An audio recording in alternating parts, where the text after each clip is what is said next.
Hello, my name's Carol, and I've talked to you before on YouTube. Now, the story I have for you today is from Zhengning County in Gansu province in China. Now, it's such a big county that the whole of the United Kingdom could fit into it. Now, in this county, there is a beautiful river. The water is so clear you can see the river weed and the stones on the riverbed, tadpoles and bubblefish swimming, and other interesting little creatures. You can't help wanting to jump in and play in it.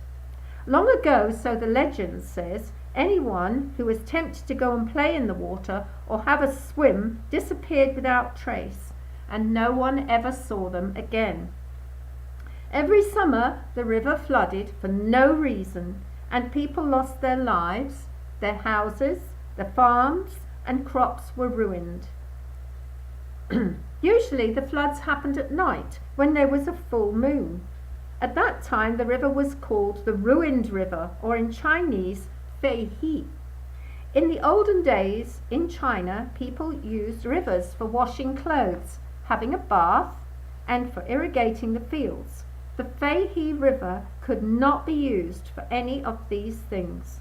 The river was terrible, and its reputation grew worse as the years went by. But nobody dared to look for a reason as to why the river behaved so badly.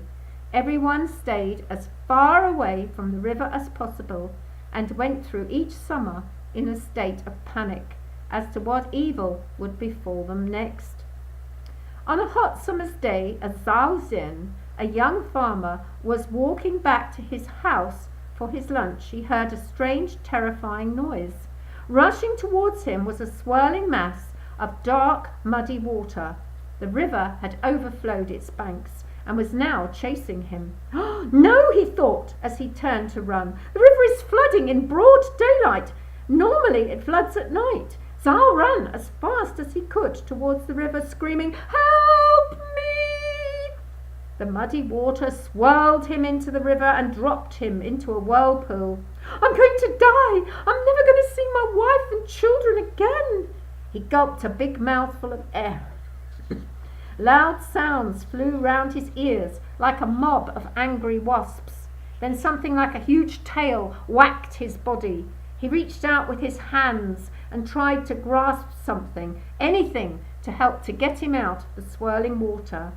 His hand grasped a tree root, and he managed to haul himself out of the river. Bit by bit he crawled up the muddy bank, clinging on to the tree root. And then he saw it. His heart skipped a beat and coiled in fear. There on the river bank was a huge snake with 9 heads. In a terrible hissing voice it started to speak, all the words coming out from all the heads at the same time. "You, Zhao, are the only person ever to have survived my flood. You are now in my world, the world of the river. You are courageous, and I like that in a man. I'm going to give you a chance to return to your village and to your world, but you must tell everyone that—" "Wait!" Giles shouted. "I heard you say my flood. What do you mean, my flood?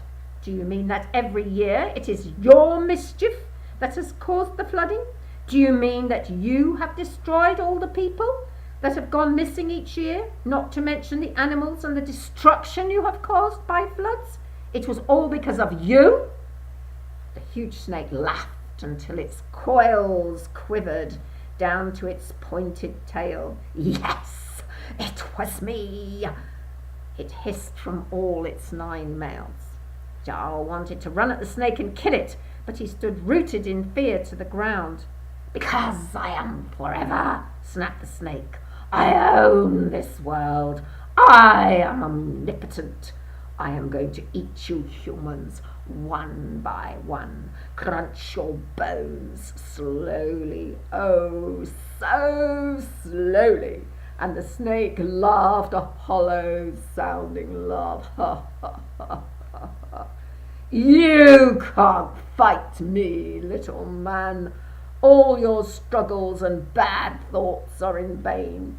You cannot do anything to me. I am invincible." The snake paused for breath. "Today I am going to let you go. You can be my messenger to the world of men." Zhao took in a deep, sharp breath of relief and shifted his gaze from the snake's 9 hissing heads, each with a long, black, forked tongue flicking out from it, each displaying huge fangs. "Look at me!" snapped the snake. "Look at me when I'm talking to you!" Zhao wondered which of the heads was speaking. He could tell it was only one, but he didn't know which. "You do not have many good manners, oh speck of dust." "Neither do you, you great monster," Zhao thought. "I know what you're thinking," yelled the snake. "Do not try to double-cross me." Calm down, you ugly brute," thought Zhao. To the snake he bowed low and said, "I am yours to command, O master." "Good!" hissed the snake, smiling a snaky smile with all of his 9 mouths. "Tell all the people who live along this river that each year—" The snake paused for effect to let his words sink deep into Zhao's mind. "At this time of the year, on this very date, when the sun rises and is straight overhead, you must push a person into the river for me to eat." "Why?" thought Zhao, but he did not dare to question the snake out loud. "I need to drink human blood and eat human flesh to make me strong. That's why," said the snake, reading his thoughts and answering them. "If you do this, I will not harm your village." The snake paused. "Remember, though, if you do not bring me the gift of a human life, if you forget or are late even one time, I will ruin the whole country, the whole province, all of China, and eventually the whole world. Remember my words, little man of dust." Then the huge snake slithered into the swirling water and disappeared. The water grew still and peace returned to the river banks. Zhao ran towards the village and collapsed at the feet of the village elders. The villagers gathered around, and Zhao told them what the huge snake had said. And when he finished speaking, everyone was silent. In everyone's mind was the question, what could they do, and who would be the sacrificial lamb? Who could they choose, who to send to their death? Time passed. Soon a whole year had rolled by, and the next day would be the day that the villagers must push a person into the water to feed the monster snake. All the people got together to decide who the first person would be. 1 hour passed, then a second, 3rd, 4th, 5th hour passed, but still no choice was made. At last a young 22-year-old man, who had been an orphan most of his life, stood up. "I will be the first sacrifice," he said slowly. "You have all been so good to me since my parents died. I would like to repay you for your kindness, and this is the way I can do it." Everyone looked at him. Tears started to roll down their cheeks. They all loved Silang like their own child. He was such a kind, warm-hearted person, always willing to help others. "No, Silang, you must not. It's too great a sacrifice." "Yes, I must. It's the only way. I have no father, no mother, no wife, no children. There is nobody who depends on me to provide for them. I am an orphan, and you all took me in. You treated me like you treat your own children. You raised me. You made me part of your families. I love you all, and now I can do something to help you. I hope that by giving my life, I can save everybody in the future. Do not worry, I have a plan. I might lose my life, but I will make sure that nobody ever again has to pay the sacrifice. By dying, you will live." Village elders bowed their heads in sorrow. "So be it then," said the elder. a little sob in his voice. "My son, it is a noble thing you propose to do. May the Emperor of Heaven, the Jade Emperor, be with you and reward you for your unselfish act." Silang bowed respectfully to the elders. "You are my fathers," he said softly, and left to make preparations for the following day's noontide sacrifice. The next day at midday, when the sun was at its highest, Silang went and sat down near the river with a sharp axe hidden behind him. He was waiting for the monster. It seemed to him that he sat for hours waiting, but it was only a matter of minutes. Then he saw the water ripple, and up came the 9 heads of the monster, each tongue flicking with anger, and 9 pairs of angry, evil-looking eyes fixed themselves on Silang. The snake was very angry because he thought that the villagers had forgotten to send the sacrifice. He was ready to destroy them and all they owned. Then he saw Silang sitting quietly on the river bank, and he began to smile, his snaky smile, with all of his 9 heads. Then suddenly his mood changed. "Why didn't they push you into the river?" asked one of his heads. "It's my fault, O great one," said Silang, respectfully bowing his head. "I told them I would come and see you by myself. But just now, as I was coming along the path, I hurt my foot. So why don't you come out here and get me?" "If I leave the water, my power might be weakened," thought the snake. "But then I do own the whole world.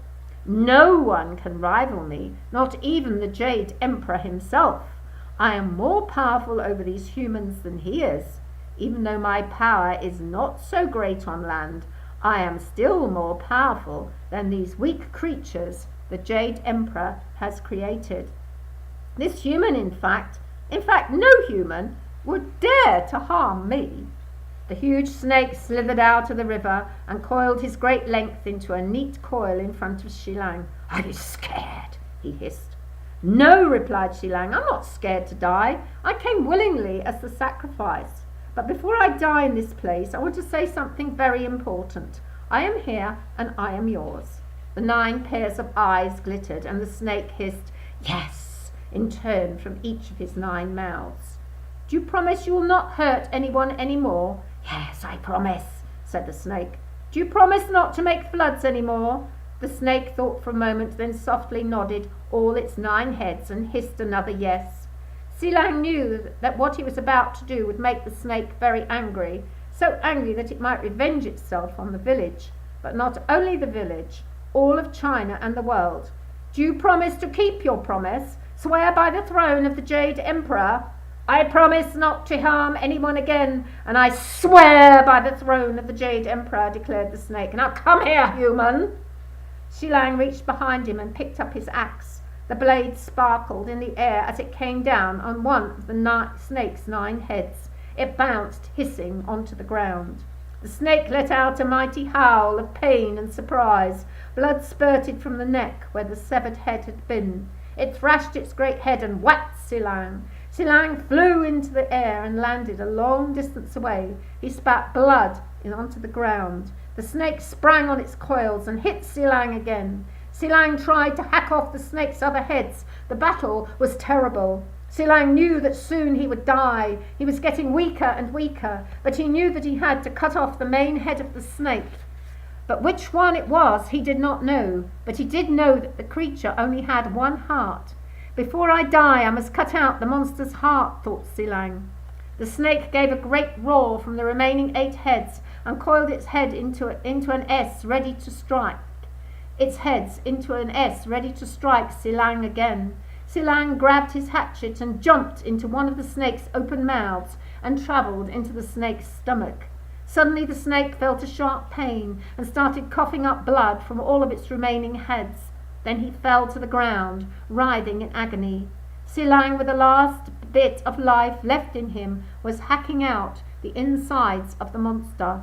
The next day the villagers found the dead snake with one of its heads missing. They cut open the snake and found Silang smiling in his long death sleep. Everyone started crying, including the sky.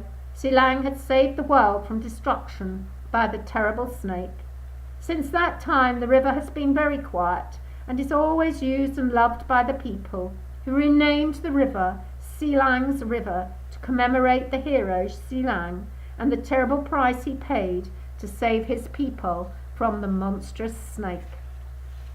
Now that story reminds me of another story that can be found in the Bible, and it's the story of Jesus and how Jesus gave his life to save people. So I want to say thank you to Angie, my student, for that lovely story. Okay, all the best. See you again soon.